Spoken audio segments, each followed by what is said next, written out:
വിശദമായ വാർത്തകളിലേക്ക്. ആശാവർക്കർമാരുടെ സമരത്തിനെതിരെ പ്രതികാര നടപടിയുമായി സംസ്ഥാന സർക്കാർ പുതിയ ഹെൽത്ത് വോളണ്ടിയർമാരെ നിയമിക്കാൻ ഉത്തരവിറക്കി. ഉത്തരവിന്റെ പകർപ്പ് ജനം ടിവിക്ക്. കൂടുതൽ വിവരങ്ങളുമായി പ്രശാന്ത് ശങ്കരമംഗലത്ത് ചേരുന്നുണ്ട്. പ്രശാന്ത്, സർക്കാരിന്റെ പുതിയ നീക്കം എന്താണ്?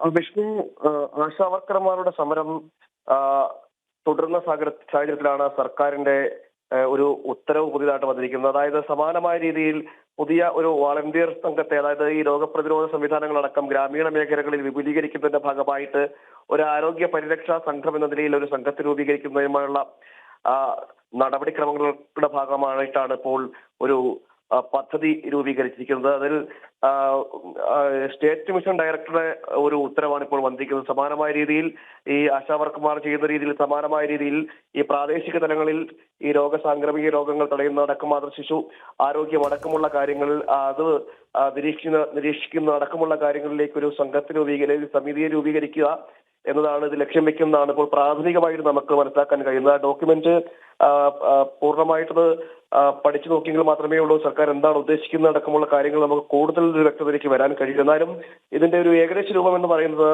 സമാനമായ രീതിയിൽ ഇപ്പോൾ ഈ ആശാവർക്കർമാർക്ക് സമാനമായ രീതിയിൽ മറ്റൊരു സമിതിയെ രൂപീകരിക്കുക എന്നതാണെന്നാണ് ഇപ്പോൾ പ്രാഥമികമായിട്ട് നമുക്ക് മനസ്സിലാക്കാൻ കഴിയുന്നത്. കൂടുതൽ കാര്യങ്ങൾ ഇതിലൊരു വ്യക്തത വരേണ്ടിയിരിക്കുന്നു. അത് ആശാ വർക്കർമാർക്ക് സമാനമായൊരു വാളണ്ടിയർ സംഘം, ആ സംഘത്തെ രൂപീകരിക്കുകയാണ് സർക്കാരിന്റെ ലക്ഷ്യമെന്നാണ് ഇപ്പോൾ നമുക്ക് മനസ്സിലാക്കാൻ കഴിയുന്നത്. എന്തായാലും ഇത് നേരത്തെ തന്നെ ഇതുമായി ബന്ധപ്പെട്ട സംവിധാനങ്ങൾ അല്ലെങ്കിൽ സർക്കാരിന്റെ ഭാഗത്തൊരു പ്രതികാര നടപടി ഉണ്ടാകുമെന്ന് ഒരു പ്രതീക്ഷ ഉണ്ടായിരുന്നു.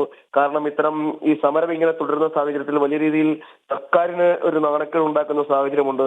2-3 തവണ സർക്കാരിന്റെ ഈ ഓണറേറിയം വർദ്ധിക്കുന്ന അടക്കമുള്ള കാര്യങ്ങൾ വർദ്ധിപ്പിച്ചെങ്കിൽ പോലും ഈ 2-3 മാസത്തെ ഓണറേറിയം അടക്കം വർദ്ധിപ്പിക്കുന്ന നടപടികൾ ഉണ്ടായിട്ടുണ്ടെങ്കിൽ പോലും സമരവുമായി മുന്നോട്ട് പോകാനായിരുന്നു ആശാ വോളണ്ടിയർമാരുടെ തീരുമാനം. ഇതാണ് സർക്കാരിനെ ചൊടിപ്പിച്ചത്. അതോടൊപ്പം തന്നെ ഇടതുപക്ഷത്തിന്റെ പ്രതിഷേധങ്ങളും, അതായത് CPM അടക്കം മറ്റ് സംഘടനകളുടെ പ്രതിഷേധവുമുണ്ട്. ഈ സമരക്കാർക്കെതിരെ രാഷ്ട്രീയ പ്രേരിതം എന്ന് പറഞ്ഞുകൊണ്ടൊരു പ്രതിഷേധമുണ്ട്.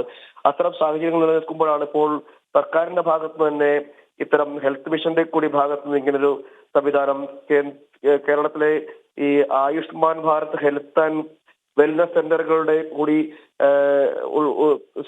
ഉൾപ്പെടുത്തിക്കൊണ്ടാണ് ഇതെന്നാണ് ഇപ്പോൾ നമുക്ക് പ്രാഥമികമായിട്ട് മനസ്സിലാക്കാൻ കഴിയുന്നത്. എന്തായാലും ഇതിന്റെ രത്നചുരുക്കം എന്ന് പറയുന്നത് ആശാ ജീവനക്കാരുടെ സമരമാണ്. ആ സമരം തുടരുന്ന അതിന്റെ ഒരു സാഹചര്യത്തിലാണ് പുതിയൊരു സംഘത്തെ രൂപീകരിക്കുന്നു എന്നതാണ് ഇപ്പോൾ ഇതിന്റെ രത്നചുരുക്കമായിട്ട് നമുക്ക് മനസ്സിലാക്കാൻ കഴിയുന്നത്. വിഷ്ണു, ശരി, പ്രശാന്താണ് വിവരങ്ങൾ നൽകിയത്.